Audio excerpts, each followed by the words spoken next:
let's continue our contemplation on the festival of Navaratri and its spiritual significance in our lives. Today is day 3. Day 3 is associated with Mother, the Divine Mother, Chandra Ganta. Chandra means moon, Ganta typically means bell. Now, why do we worship the Divine Mother in this form? And what is the relevance? What is its relevance in our lives? There are two principles, sun and the moon. Sun represents, in the Sanatana Dharma, in Indian spirituality, pure consciousness or Brahman. Surya Narayana, the self. And moon represents the mind. Now the mind only reflects the light of the sun, meaning only reflects pure consciousness. The mind can either be a master or an instrument, a slave. So in your case, is your mind your master, or are you the master of the mind? So how do I say if I am the master of the mind or my mind is the master? Very simple. We have thoughts. Okay, on an average day, how many thoughts do you get? So we say, okay, I get thousands of thoughts. Now, do you need those thousands of thoughts to have a productive, joyful, blissful day?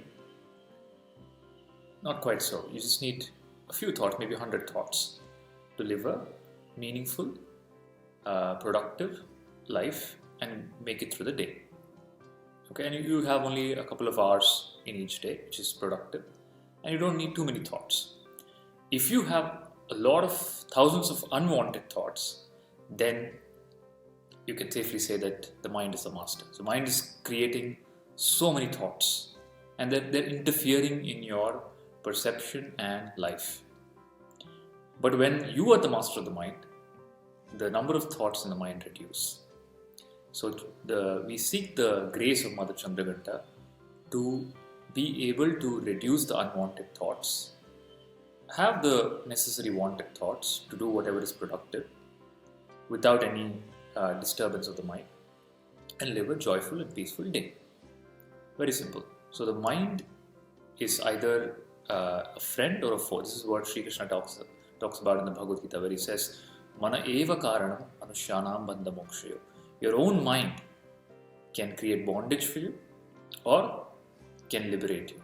So what is your mind doing right now? Is it liberating you or is it binding you? So bondage means unwanted thoughts, uncontrolled, unconscious, unwanted thought patterns, which create a sense of constant anxiety, fear, restlessness, and all these disturbances in you.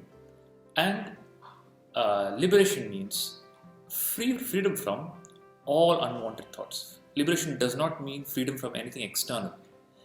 Liberation means, mukti means freedom from unwanted, unconscious thought patterns. Okay. Now, how do I become free?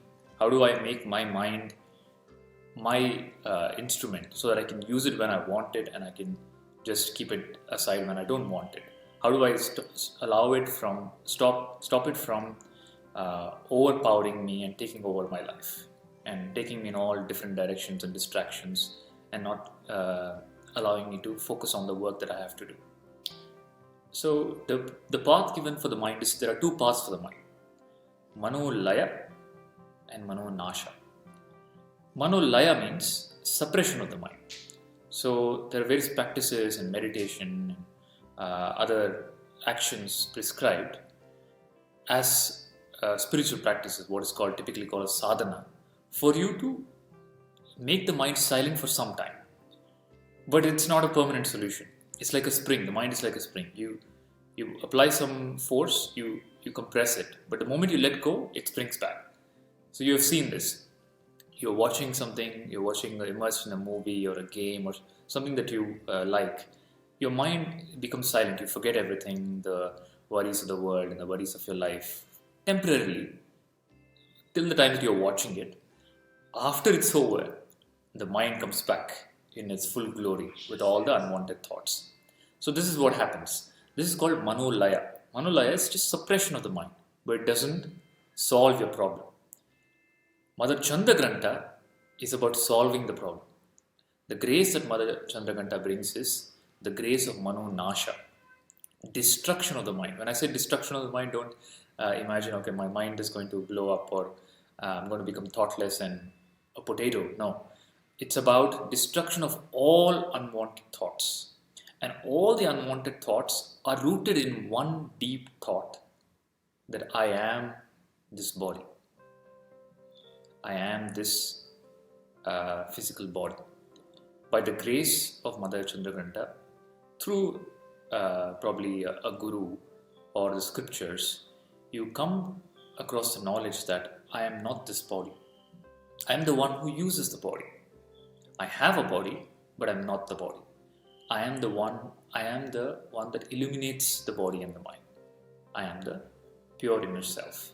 So this wisdom is it comes by the grace of Mother Chandragranta, and because of this wisdom, the mind, which was the master, which was deluding you, now becomes the instrument. That's why the mind, Mother Chandragranta has the mind as an ornament.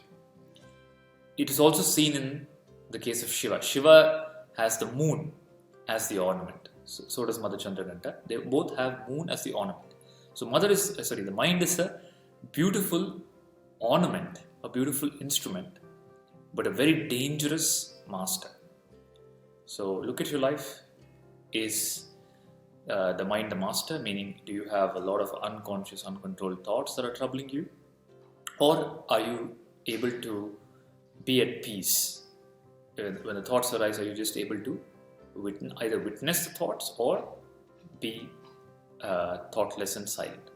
You experience this thoughtlessness, the state of Mano Nasha, actually every day. In your deep sleep, there is no mind. There is no thought. There is no wanted or unwanted thought. There is no word. There is no body. It's just deep inner peace. That is your true nature. Now, if you're able to experience that in a waking state, where you experience the world, where you experience peace, and you don't have any unwanted thoughts, just imagine how beautiful and clear and transparent and powerful your life would be. That is the purpose, or that is the grace of Mother Chandragranta and her blessing. So on the third day, we seek the blessing of Mother Chandragranta to free us from all unconscious, unwanted thought patterns, feelings and emotions, so that we may have the whatever is thoughts that are required to live a beautiful, successful, peaceful and joyful life.